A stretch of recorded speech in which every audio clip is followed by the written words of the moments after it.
Welcome to another Nerd Rant. And today I have a face that's different than the usual face opposite to me, but from a person that shares the same last name as Manu does. This is Marcel Casasola Merkle. Hello, Marcel. Hi. And we thought it'd be a good idea to invite you because you're doing a profession that we think might be interesting to some of our viewers, which is game development. So, what types of games do you develop, or what do you do in game development? Oh, well, I started with board games, but we are talking about digital stuff here, so... I mean, we can talk about board games as well. So, I think I can talk about the video games I made. And since 13 maybe, I'm making video games too. Mm-hmm. And most were published for iPhone mobile games, but not that type of mobile games that is popular now, the free-to-play games. No, I did, normal games on mobile. What do you consider a normal game on mobile? Yeah, well, a paid game, that is, you can play the game because it's a game, and you don't play it to spend money. Okay, so there is not a certain genre or niche that you'd consider a normal mobile game versus the current free-to-play game. So it's just the payment mechanics. Yeah, well, there are different types of games for in the paid sector and in the free-to-play sector, because you can only make some type of games free-to-play. Okay. If you have a very narrative-based game, a narratively driven game, it doesn't really make sense to use all these mechanics that are trying to make you spend more money. Oh yeah. So different types of games are suitable for free-to-play and others are not. I mean, if you want, let's dive into that, because I find it quite interesting. So what kind of mechanics do you think are typically suited and employed by those free-to-play games? Oh, well, you have the Endless Runner games or the Match 3 games, stuff like that. What is a Match 3 game? You match 3 things on a board. Typically you have a board. It's like a Tetris board. So there are blocks coming from above, and the board is filled. And if you have 3 in a row, it's like three in a row or 5 in a row. Four in a row. Let's settle on 4 in a row. But I get that. Yeah. Yeah, tic-tac-toe, stuff like that. That's match 3. So you match 3 symbols, and then these disappear, and you get new symbols from above. How do you get money using that mechanic? I don't know. I'm not very. I didn't dive deep into free-to-play gaming. I mean, typically, but what I would think with a free-to-play game is you pay like for extra armor, extra equipment, extra stuff you need in the game to be more successful, right? It's very different to PC free-to-play games. Okay. So on mobile, you're paying for everything. Yeah. You can pay for vanity items, okay, armor or stuff like that. Yeah, well, armor has not to be a vanity item. It can be just fancy, or it can have stats that are better. But usually you have a currency that you have to buy with real money, and then you spend this money for vanity items or for better stats, or some games let you spend money just for continuing. So you can play for, you have 3 lives, and you can play until these 3 lives are spent, and then you have to stop. Okay, or you spend money, you can continue. I think, I'm currently learning a language with Duolingo, and there you have these free-to-play mechanics too. You have 5 hearts, and if you have used up your 5 hearts, you have a problem, or you can buy a streak saver and stuff like that. And that's a possibility to monetize the games. But the big game studios who make free-to-play games, they have people that are trying to game people. Okay, so it's They are trying to go into the psychology and do every psychological trick to get the money. But not everybody is paying for free-to-play games. okay. Most people, the big share, the very big share of people don't pay anything. They are always playing for free. But there are people who are paying a lot of money. These are the whales, and that I think it's a problem because these people are, most of them are more sick than anything else. So I don't want to use the mechanics to get money from people who can't control themselves. Okay, so it's an addiction mainly. Yeah. Okay. And I forgot what you can also do is make ads in the game. Sure, yeah. And that's funny too, because all the ads you can place in the games, most of the ads, 95%, 99%, I don't know, are ads for other free-to-play games. Of course. So you're not making real money out of your game ads because you're advertising your own games in the end. Oh, well, they are advertising the big games. Okay. What are the big games? I don't know. As I said, I didn't really dive into this part of gaming. So that's mobile gaming nowadays is split into several niches. So you have the big money money part, and that's the free to play games. Then you have ports from PC games or console games that are indie games. Many indie games are on mobile too nowadays. And then you have the paid games, and this niche is getting smaller and smaller and smaller. Okay, like the traditional computer game that you and I, or maybe our generation, would think of. And then you have the services like Apple Arcade. I think Google has a service too on Android, and you can subscribe and you get a bunch of games for free every month. And so the ecosystem is really, it's quite dead for the paid game category. And I think that's sad because I always wanted to make games that are made for mobile. Yeah. And mobile games are different than PC games or console games because you want to do other stuff on a mobile device. Because on a mobile device, you want to play at the bus station or in the tube or on the toilet or on the sofa. Yeah. And maybe 5 minutes or 10, and then you want to continue later. Yeah. So, and you're playing with touch, so it has to feel good. And you're playing, we know that from video always has been horizontally. Yeah. But with things like TikTok or Instagram, nowadays there are formats where video is vertically. And that's the same thing on a phone. You want to play vertically most of the time. Yeah. So I think if you want to make a really good mobile game, you have to have this in mind. You were mentioning that from the controls and the interaction, the game has to feel good, which is quite weird when you think about that. A touchscreen usually doesn't have haptic feedback. Yeah, well, it has. Oh, okay. You Sure. have a vibration, yeah. Yeah. And it's quite different to the first mobile phones 10 years ago where you didn't have haptics.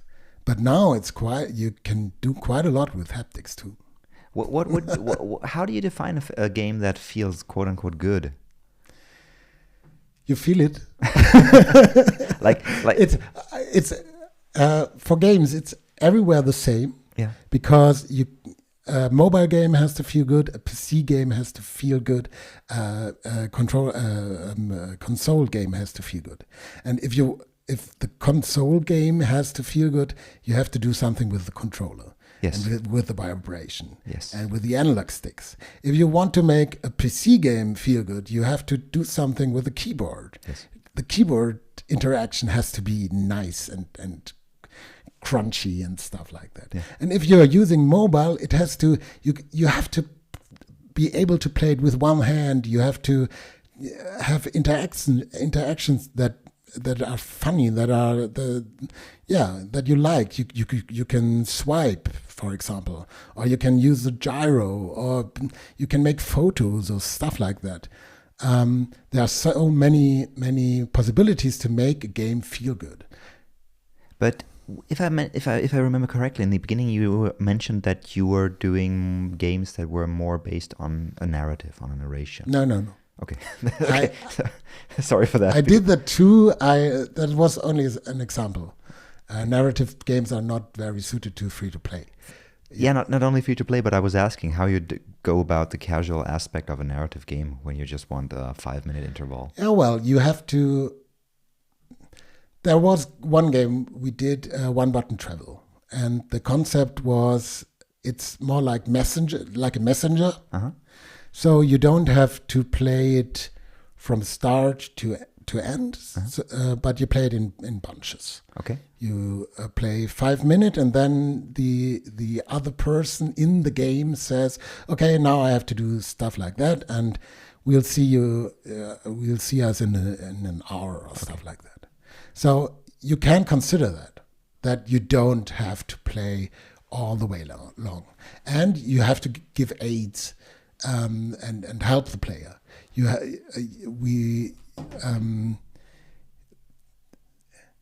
It's not good if you have to remember everything that was in the past. Yeah. And if you play a console game, that's totally normal. If you play a AAA game, it's normal that you have to remember everything. Yeah, especially, in preparation of this episode, we've been just chatting a bit about old games we played. And when I remember such things as we mentioned System Shock, you literally had to have a notepad with you and write down numbers, digits, and everything where you found stuff. Otherwise, you'd be screwed. So not only did you have to remember things, but remember things to an inhumane level sometimes. Yeah. And even the controls. Yeah. In AAA games, it's a problem not only because of the story, but if I haven't played the game for 3 months, I don't know how to control the game. Yeah. And that's a non-issue on good mobile games. Mm-hmm. They have to be so intuitive that you can play immediately. And I think that's a good lesson for game designers to try. If you can make the tutorial or the onboarding for a mobile game, you can make the onboarding and the tutorial for much more complex games too. Okay. Because you have to do it without saying a word or writing a word. And that's not true, because if you look into the free-to-play realm, you open the app, and the next 10 minutes you're bombarded with text, and then you get a big arrow that is bouncing up and down. Click here. Here's our loot box. And you don't even know why you click there. And you forget it immediately. And I think that's so cool. I'm coming from board games. Yeah. And in board games, you have these thick rule books. Yeah. You have to read every sentence in the rule book before you can start. Yeah. And it's so nice that you have the possibility with computer games that you just start. Yeah. And the game says, "Oh, that's wrong. Yeah. Don't do that." Yeah. Yeah, and actually it sometimes makes the game quicker. So when the pandemic first hit, me and a few friends, we were at some online portal and playing classic board games just over the internet collaboratively. And it occurred to us that each run of a game was really quick compared to when we played it in real life, because the computer tracked everything, took care of enforcing the rules, took care of counting cards, deciding who won their round, and it was such quick rounds compared to when we just met in real life. That is really surprising, I admit. But so let's talk a bit about those limitations that we touched here. Do you actually think that it's possible to get a decent adaptation of every kind of genre onto a mobile? Or do you think by default, mobile is prohibitive for some of the genres we have? I think yes, you can, and it's the most fun. Because the last game I made was cards, and what it does is taking games like Uncharted or stuff like that, these AAA games that are only about the big adventure, or let's say Indiana Jones, and put it in a deck of cards. And I know it's not the same, but it's so much fun to try to take a genre and put it into a mobile game. There's a game, Lara Croft Go. It's not Lara Croft, but it's a puzzle game based on Lara Croft. And it was really nice. So I think it's like a adaptation. Yeah, I'm always thinking where to lose the letters. It's adaptation. In German, you lose the letters. Okay. Adaptation. Yeah. It's an adaptation. Yeah. You can't do the same genre, but you can be inspired by the other genre, and the results are really hilarious. I really like that. Are there any? What's the most terrible adaptation you've witnessed so far, or the game that was most broken when adapted to mobile? Most people don't try. So where I saw people try it, it succeeded. Okay. So you have the graphic adventures from the 90s, like LucasArts adventures and stuff like that. And there was a studio that made this with cards too, and it was an adventure, but boiled down to mobile, and it really worked great. And I don't think we have the problem that too many people try and fail. It's more the problem not many people enough try. And why is that so few people try it? What do you think? Well, because the most people don't take mobile games serious. Okay. And the market is not big enough for the paid titles. So, yeah, why should you? Which brings me to the question: why would you?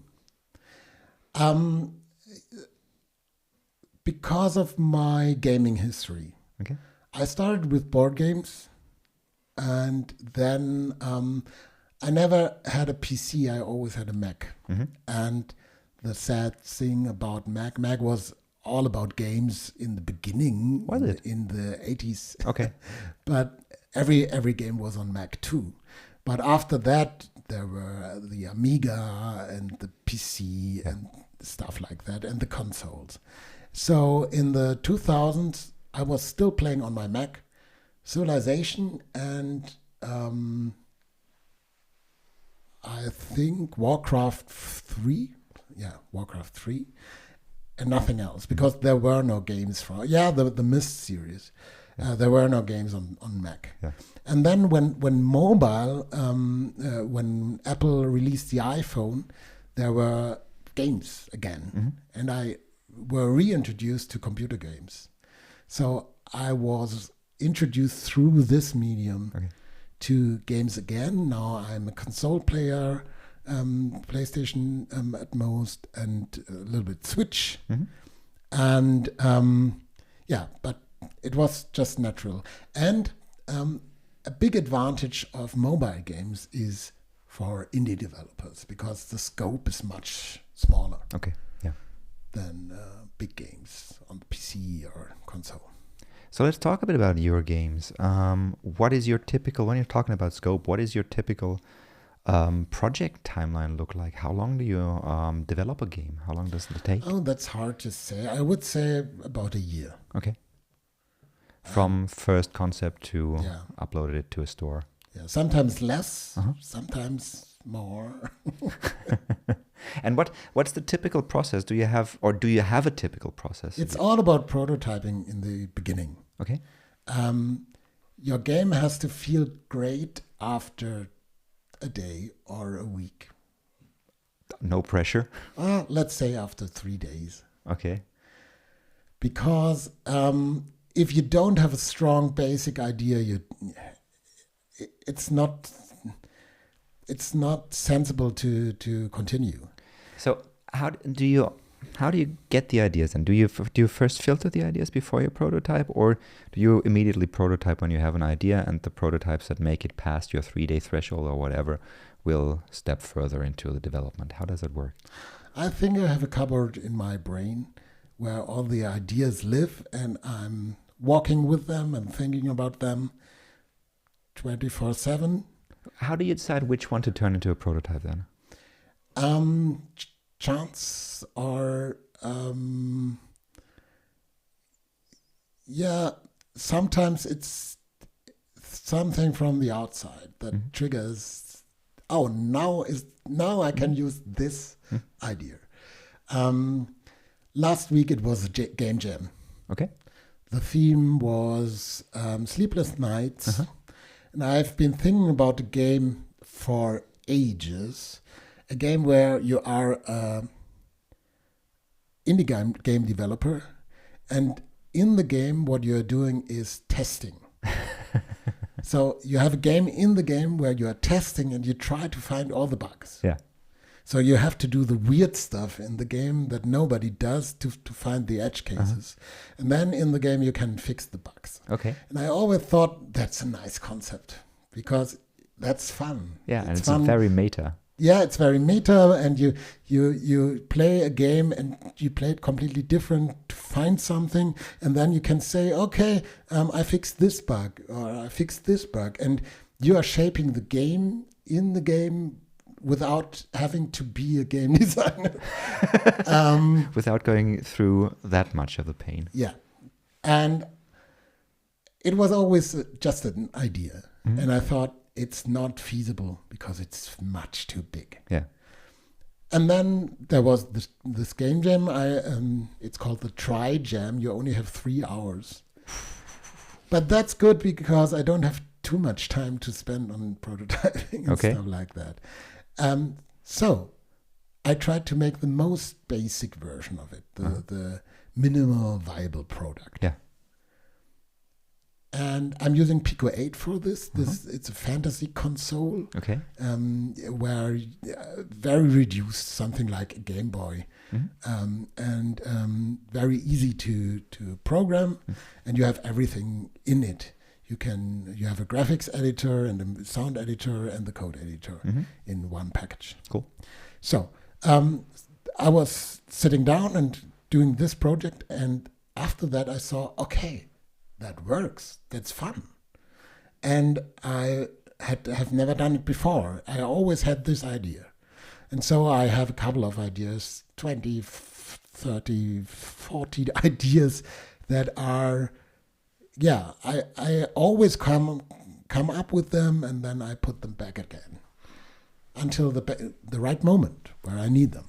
So assume you have the right moment and you turn them into a prototype. How many of those ideas or how many of those prototypes do you discard until you progress with the next stage of game development, taking them further?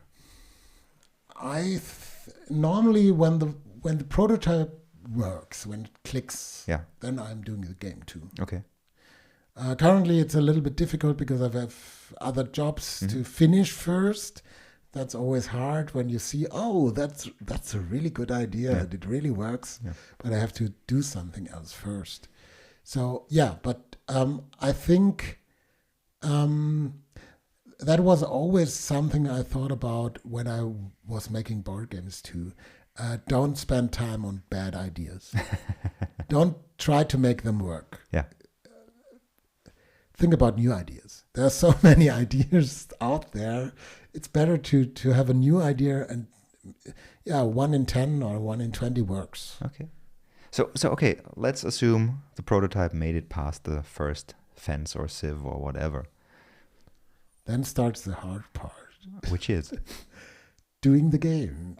Yeah, but what does doing the game mean? What is that in detail? Building the engine. So, we are very privileged nowadays because you don't have to build the engine from scratch. You can use something like Pico 8 for a very small project with 16 colors, fixed 16 colors like on the C64, or you have Unity. I'm using Unity basically because you can start right away.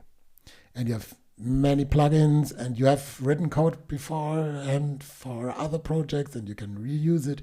So the first thing is making the prototype in Unity. So the prototype works, and then you have to just think about the scope. What do I really want to do? And the platform. And yeah, I had the problem recently where I was making a puzzle game for iPhone, and I started, it was very clear, only for iPhone, and I started with a vertical setup and stuff like that, and then Apple came, hey, we are doing Apple Arcade. You can forget that you make any sense with doing paid apps in the future. Okay. And then I considered, okay, Unity is fine because I can make PC version too. So let's make landscape. Let's make both. So sometimes you have to do that afterwards. That's hard, but yeah, I lost. So we're just okay. So we're past this prototyping stage. We're now in the building stage. Just you a build quote, the unquote, engine first. Yeah, you build the engine first. Most games need some type of engine. Graphic adventure needs an engine that lets you do rooms and interactions and stuff like that. A puzzle game needs an engine where it can make levels. One Button Travel, the messenger game, needed an engine that made the chat. Or we made Polarized, that's a game with machine learning where you can make photos of the world. You have to train the machine learning network and stuff like that. So that's the first thing you have to think about, to build the engine so you can even paint the game. So you're building your tools. You so always have to build. Yeah, you always have to build the canvas and the brushes, and it's so hard. After that, speaking of brushes, artwork, I assume. Yeah, but artwork is not the big problem because it's much more defined what you need. Okay. It's much clearer. You can make a 2D game, and you can say, you need a Photoshop artist or an Illustrator artist because you need vectors. Or you make 3D, so you have to have a 3D artist. You want characters, so you have a character artist. But that's really clear. You want to do that, so you need somebody who can do that. But with the game engine and the game itself, you have to build it just for your needs. And that's a little bit different to the art. You use Houdini or Blender. You don't have to write Blender for this game. You can write specific stuff, and I think AAA studios make that all the time, that they are writing specific stuff to make open worlds and make blend shapes and stuff, so to make the terrain, and there are programmers that only do that. But as an indie, the tools are very, the vanilla tools. Okay, so vanilla tools, artwork, and then at some point, when you assemble the game, there's testing. Oh yeah, that's nice. I Is like it? testing. I imagine it to be the most gruesome, most horrendous task, most grinding task, because you're always doing the same thing, don't you? Well, first, I am testing my games. That's not always the case that the game designers that you're testing stuff. Okay. That's a criteria for me, that if I don't like to play my game anymore, maybe I shouldn't do the game. Yeah, but I mean, playing the game and testing a game are different things. Yeah, that's different. That's true. And on the other hand, I really love letting other players play. Okay. And that's a really big advantage with mobile, because I have the game always with me. Okay. So you're taking it out yourself. I thought So you would send it during around. Corona, it's totally different. Yeah. But before that, it was really cool. You can go anywhere and say, "Do you have 5 minutes? Please play." Mm-hmm. And I love to watch. That's so much fun. It is hard because you see all the mistakes, Yeah. and you see, oh no, she's playing 5 minutes on this puzzle. Oh, it should be so obvious, but it isn't obvious. Damn, I have to change something. I imagine it's hard to at some point not put blame on your player. Yeah, but that's nonsense. It's always the blame to put on you, because all you have to say, okay, these are the players that should not play the game. That's okay. Mm-hmm. If you make a game that's not playable for people that don't like puzzle games, Yeah. that's okay. Yeah. But most of the time, I say to the players, play, please don't be shy. Not you are stupid, the game is stupid. Mm-hmm. And I'm just watching. I don't say anything. That's very important, not to say anything, Mm-hmm. because you can't influence the players. You must not influence the players. That's really, really bad if you do. Yeah, I let them play and I'm watching, and that's great to see where are they hanging. Do they get the jokes? Do they play like I have intended it, or do they do other stuff? Yeah. And it's often the case that they do other stuff, and I say, okay, I have to put it into the game because that's cool. And during Corona, we did this with the screen recording. Mm-hmm. So I let the people play, screen record, and tell what they are thinking. That's very important. Okay. That they say what Their thought is in their process. mind. Yeah. Genau. Yeah, that's very important. And I loved it when I got the videos back. It was like watching a series, or yeah. Just entertainment for okay. Yeah. I've never thought about game testing that way. It always seemed to me like this gruesome task. But I mean, I get the idea. I could accuse you. Imagine you are writing a book and then you sit in the library and people read your book and giggle. It's like that. It's a bit of voyeurism as well, and I get it. Sure. I think we were way into now. Maybe let's split this into a few parts. Marcel, thanks so much for being with us. Where can people find you on the internet? They can find me on Twitter. It's Sidewise, like side and wisdom wise. We'll try it. We'll try and remember On putting a Twitter. link into the description, And I'm doing a channel about game design on YouTube. which we're seeing here. It's Guided Tour Gaming, and I'm making Let's Plays and talk about the game mechanics I see and how the tutorialization works and stuff like that. So I'm playing and I'm commenting about game design. So you're basically doing what you wish your game testers would do. Yeah, sure.